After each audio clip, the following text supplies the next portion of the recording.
Me gustan mucho sus libros y pone unas bromas muy graciosas. Bueno, ha sido una firma en memoria de mi padre. Él cogió y leyó un Mortadelo y Filemón en la sala de espera cuando yo estaba naciendo. Y la firma que le he dicho que me haga era en memoria de él. Es agotador, ¿no? Pero por otra parte es lo más reconfortante del mundo. Mi primer recuerdo sobre Mortadelo y Filemón es el de una tarde de hace 9 o 10 años. Creo que habíamos ido a no sé qué sitio y a la vuelta, en una zona con pendiente, mi padre se había tenido que parar para revisar una cosa y me dejó en el asiento de atrás del coche con uno de los volúmenes de Superhumor entre las manos. Hacía calor, mucho calor. Recuerdo como el cuero de los asientos se me pegaba a la piel y el sudor bajaba de mi frente hasta la barbilla y luego caía hasta la página del cómic. Después de un viaje largo de leer, me encontraba muy mareado.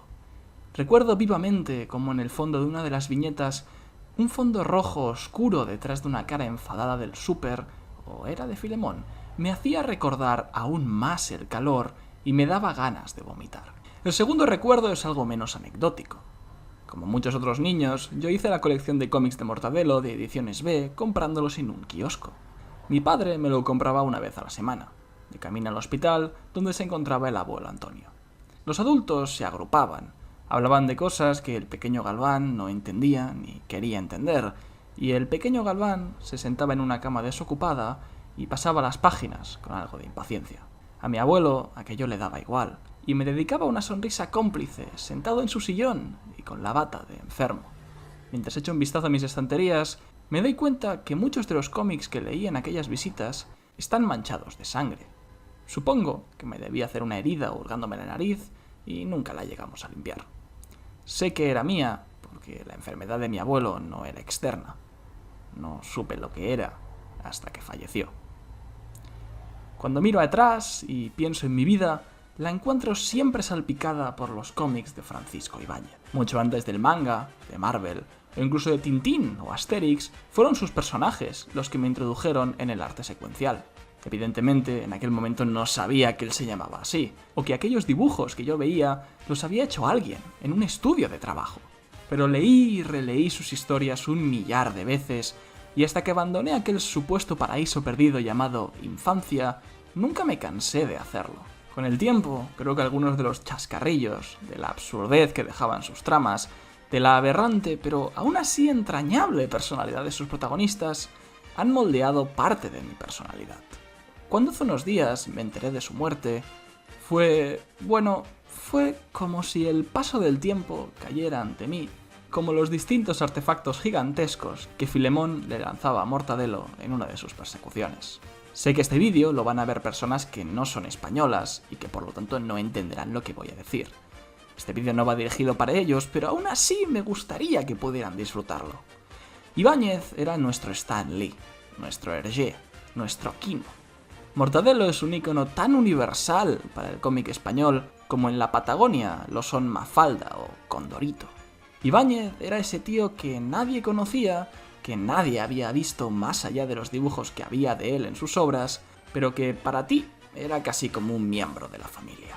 Cuando mi abuelo me dedicaba aquellas sonrisas, imagino que es porque él vio a su hijo, a la misma edad, devorar esas historietas con la misma voracidad. Quizás, incluso, se vio a sí mismo en aquella situación. Mortadelo es esa cosa de la que nadie habla, pero que si sacas el tema, todo el mundo podría hablar. Hay una frase que se suele decir en el mundo de la literatura, que la felicidad se escribe con tinta blanca en una página blanca. Hablar de la ternura, del amor, de lo que llena el corazón, es más difícil, menos impactante, que hablar de lo que duele, de lo que envenena el alma. Creo que la razón por la que nadie quiere hablar de Mortadelo es porque si lo hiciéramos no sería difícil sacarle punta a las carencias que pasábamos por alto de niños, pero que ahora nos resultan demasiado obvias.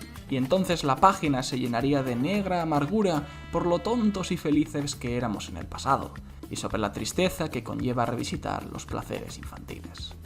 Sin embargo, eso, en mi opinión, no es posible. La gracia, en mi opinión, de Ibáñez es que, si bien era un autor consagrado a los niños, nunca los trataba como tal. También Robert Louis Stevenson fue considerado en su momento como un autor infantil, y hoy en día no hay duda de que La Flecha Negra o La Isla del Tesoro son grandes clásicos de la literatura universal. Las historias de Mortadelo, o de Pepe Gotera y Otilio, o de Trece Rúo del Percebe, se basaban en la tragedia. Los personajes eran todos mezquinos, ruines, mediocres y completamente ajenos a cualquier comportamiento ejemplar. Detectives incapaces de resolver un solo caso, un cegato que se va llevando golpes por todos lados, un trabajador vago y gordo con un jefe igual de inepto, que en el final de la historieta acaban golpeados, sin un duro o peleando entre ellos. El lenguaje, que tuvo que volverse innecesariamente complicado por la censura de la época, incluía palabras que ningún niño podría entender al principio, pero que eran insultos y palabrotas de lo más ofensivas, y cuando tal censura se terminó, acababan siendo insinuaciones de fuerte violencia o incluso sexuales. Cuando Filemón se enfadaba con Mortadelo, Ibáñez dibujaba los ojos inyectados en sangre, la mirada de ira y venganza del de los dos pelos, y cuando el súper les enseñaba a los detectives lo que pasaría si fallaban, tú veías las guadañas afiladas, los utensilios de tortura, las babas que brotaban de la boca del superintendente y el terror en los rostros de los dos agentes de la tía. Se daba la paradoja de que uno sabía que la historia iba a acabar mal, de que los agentes iban a fracasar en su misión, que el botón sacarino acabaría haciendo quedar mal al director general delante del presidente, pero que en la siguiente historia todo volvería a la normalidad y vuelta a empezar. El mundo de Ibáñez no era agradable. Retrataba la realidad, y a todos cuanto podía, de la forma más dura posible, y si uno podía obtener un mensaje de sus obras, es que el mundo es un lugar cruel y alocado donde a la gente le dan patadas en el culo porque sí. Para alguien que pasó toda su niñez y juventud en el hambre de la posguerra, que se dice que incluso nombró a la pareja de detectives de tal forma por el anhelo que tenían la mayoría de españoles de comer filetes y mortadelas en lugar de lentejas frías o pan con pan, en un país atrasado en comparación con el resto de Europa, aquella descripción no podía ser más correcta. Y ahí es donde estaba la gracia. El valor de la obra de Ibáñez era que podía convertir las cosas más horribles y hacer que pudieras reírte a carcajadas. Cuando introducía a personajes reales en las historias, o hacía que Mortadelo y Filemón viajaran a otros países o participaran en eventos internacionales, no lo hacía para lanzar dardos envenenados contra ellos, sino para exponer sus miserias y recordarnos que al final eran tan humanos como nosotros. Como leí en uno de los artículos que se han escrito durante estos días, la risa, en general, es una forma de liberarnos de la compasión. Cuando nos reímos, cuando algo nos hace gracia, es cuando eso algo entronca con algo fundamentalmente horrible y absurdo de la existencia. Y ante ello, la única reacción sana es descojonarse. Ibáñez no te hacía llorar, no te provocaba fuertes emociones, pero hacía algo mucho más meritorio. Te hacía reír. De niños, a todos nos gustaba Tintín. Los chicos queríamos ser como él y las chicas querían que fuera su novio. Era guapo, listo, hábil, justo, defensor de los vulnerables y amigo de sus amigos. A este tipo de héroes les agradecemos sus mensajes, les tenemos en buena estima y agradecemos que existan. Pero Mortadelo y Filemón nos liberaban, nos humanizaban, porque en el fondo eran quienes decían la verdad.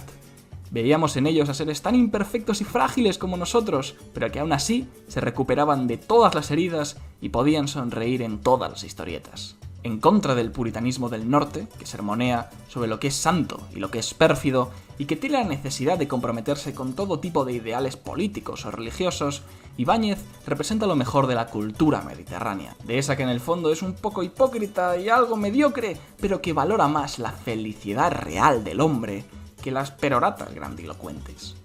En mi opinión, es un producto netamente español, una de esas cosas que te hacen sentir orgulloso de ser español.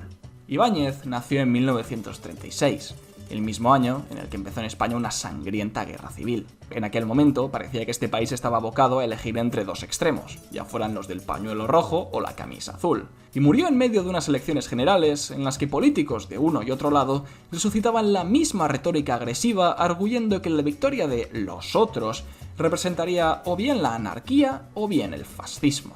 Sin embargo, cuando Penguin Random House publicó que el maestro había fallecido, todas aquellas trifulcas quedaron ahogadas. Todas las divisiones se cerraron momentáneamente. Algunos intentaron, por estrategia electoral, supongo, reivindicar su obra para sus propios fines, ya fuera para incrustar un supuesto compromiso político o para enaltecer un tiempo en el que no había ningún problema en hacer chistes de inmigrantes y transgéneros. Pero si alguno de los dos bandos intentara apuntarse a Ibáñez como uno de los suyos, los españoles no le dejaríamos. Con Mortadelo nos reímos todos, desde el primer presidente del Partido Socialista hasta la reina emérita, pasando por esa universitaria bisexual con el pelo teñido y su abuelo que vota a Vox. Forma parte de un mundo más sencillo. Aquellas buenas horas son propiedad común. Todos amamos a ese barcelonés calvo y gafotas que trabajó hasta el último de sus días en aquello que le gustaba, que nunca aspiró a riquezas o enorme fama, a nada más que un estudio, un papel y algo con lo que dibujar. Era nuestro más longevo contador de historias, como llamaban los indígenas de Samoa a Robert Louis Stevenson, otro artista que también murió arraigado a la silla de trabajo. A uno lo asesinó la tuberculosis, el asma, la enfermedad. Al otro lo atrapó la flecha del tiempo. Así que, para despedir a Ibáñez, me gustaría usar la frase que Stevenson pidió que pusieran en su tumba. Bajo el inmenso y estrellado cielo, cavad en mi fosa y dejadme yacer. Alegre he vivido y alegre muero, pero al caer quiero haceros un ruego. Que pongáis sobre mi tumba este verso: aquí yace donde quiso yacer. De vuelta del mar está el marinero, de vuelta del monte está el cazador. Si alguien quisiera escribir mi biografía, se limitaría a hacer en la primera página, entre líneas, poner Ibáñez, un gilipollas que trabajó y se acabó.